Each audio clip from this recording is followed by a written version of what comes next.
Hello बच्चों, let's read out the questions. Question says, which of the following statements is false for the properties of electromagnetic waves?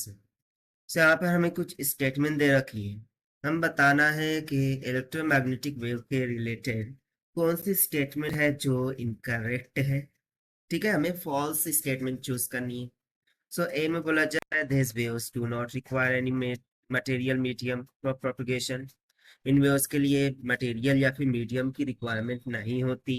Both electric and magnetic field vector attains the maxima and minima at the same place and same time. दोनों ही maxima और minima को same समय पर attain करते हैं। The energy of electromagnetic waves is divided equally between electric and magnetic vectors. जो electromagnetic wave की होती है वो इलेक्ट्रिक और मैग्नेटिक इस दोनों वेक्टर्स में इक्वली डिवाइड होती है। डी में बोला जा रहा है both electric and magnetic field vectors are parallel to each other and perpendicular to the direction of propagation of electric field और मैग्नेटिक फील्ड ये एक दूसरे का पैरेलल होते हैं और परपेंडिकुलर होते हैं डायरेक्शन ऑफ प्रोपगेशन के। तो चलिए फिर देखते हैं हम इसको सॉल्यूशन से। But before of that let's talk about the common key concept which we are going to use here for this question. So चूंकि यहाँ पर इलेक्ट्रोमैग्नेटिक वेव्स के बारे में बात किया गया है तो इनके लिए हम कॉमन वही कॉन्सेप्ट लगा सकते हैं that is electromagnetic waves concept.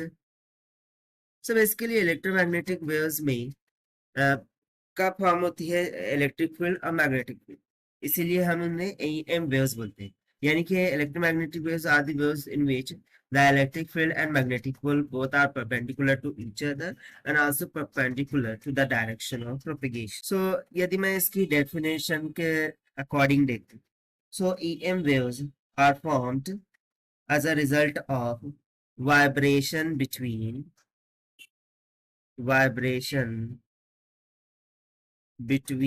an electric field and magnetic field। Electric और मैग्नेटिक फील्ड इन दोनों के वाइब्रेशन से मिल करके ईएम वेव्स बनती है। और always remember that electric field and magnetic field both will be perpendicular to each other. यानी कि मैं सिंपली बोलूं कि direction of propagation positive of X axis में है, इलेक्ट्रिक फील्ड की डायरेक्शन में है, सो मैग्नेटिक फील्ड उसके परपेंडिकुलर यानी कि जेड की डायरेक्शन में होंगी। ठीक है, ये डायरेक्शन प्रोपगेशन को हमने इंडिकेट किया है। सो ये तीनों एक दूसरे का परपेंडिकुलर होते हैं always. So the accelerating charge particles produce an EM waves. तो चार्ज पार्टिकल ऑक्सीलेट करते हैं about equilibrium position is an accelerating charged and also we remember that कि EM waves के लिए इलेक्ट्रोमैग्नेटिक वेव्स के लिए मीडियम की रिक्वायरमेंट नहीं। so electromagnetic waves do not require any medium, इनको किसी भी माध्यम की जरूरत नहीं होती to propagate from one place to another place।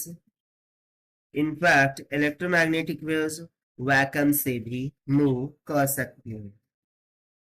अब यदि हम बात करें इलेक्ट्रोमैग्नेटिक वेव्स की प्रॉपर्टीज के बारे में, तो सेकंड कंसेप्ट हम यहाँ पे बोल सकते हैं कि प्रॉपर्टीज ऑफ इलेक्ट्रोमैग्नेटिक वेव्स। तो बेसिकली इलेक्ट्रोमैग्नेटिक वेव्स पर कोई भी चार्ज नहीं होता, so basically they are neutrals. Second, propagates as transverse wave, ये ट्रांसवर्स वेव की तरह प्रोपेगेट करते हैं और इसकी speed of light c is equals to 3 into 10 to the power 8 metre पर सेकंड की इक्वल होती है। They can travel throughout the vacuum also। And third, it contains energy। EM wave energy contains करते हैं। So इस concept के according देखिए, this wave do not require any material of medium for propagation. So ये तो correct हुई, हमें पॉज सेलेक्ट करना है। इलेक्ट्रिक फील्ड और magnetic field vector maxima minimum same time पर अटेम्प्ट करते हैं। सो ये भी स्टेटमेंट करेक्ट होंगी। कैसे? तो मैं देखिए, यदि मैं एक डायग्राम ड्रॉ करूं इस तरीके से, माना कि ये इलेक्ट्रिक फील्ड है, वो along the vertical Y direction propagate कर रही है। डायरेक्शन प्रोपिगेशन एक्स है, तो ऑब्वियसली जेड में क्या होगा? मैग्नेटिक फील्ड, जो कि वो इसका परपेंडिकुलर होगा इस तरीके से। सो ये हो जाएगा magnetic field. So basically maximum minima की यदि मैं बात, सो मैक्सिमम मीन्स टू से the point eight which it will be maximum. So electric field देखिए यहाँ पर मैक्सिमम होगी, उस तरीके से मैग्नेटिक फील्ड यहाँ पर मैग्नेटिक क्या होगी? मैक्सिमम होगी। अब मिनिमम मीन्स टू से जीरो, यानी कि इस पॉइंट पर। सो देखिए, maximum point for both magnetic field and electric field, and minima point is nothing but same. So that is why this option is also correct. यानी कि स्टेटमेंट भी correct है। See the energy in electromagnetic wave ये equally divide होती है electric और magnetic vectors में।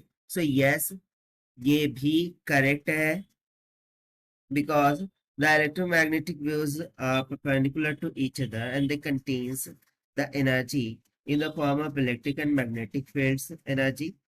So ये जो एनर्जी होती है वो इक्वली इन दोनों में डिवाइड होती है।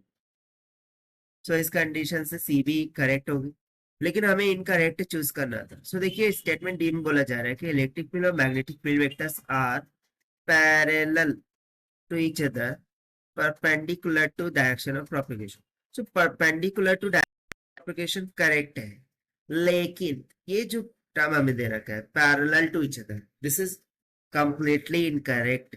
बिकॉज हमने यहाँ पर ऑलरेडी देखा कि इलेक्ट्रिक फील्ड और मैग्नेटिक फील्ड्स हमेशा एक दूसरे का परपेंडिकुलर होंगे।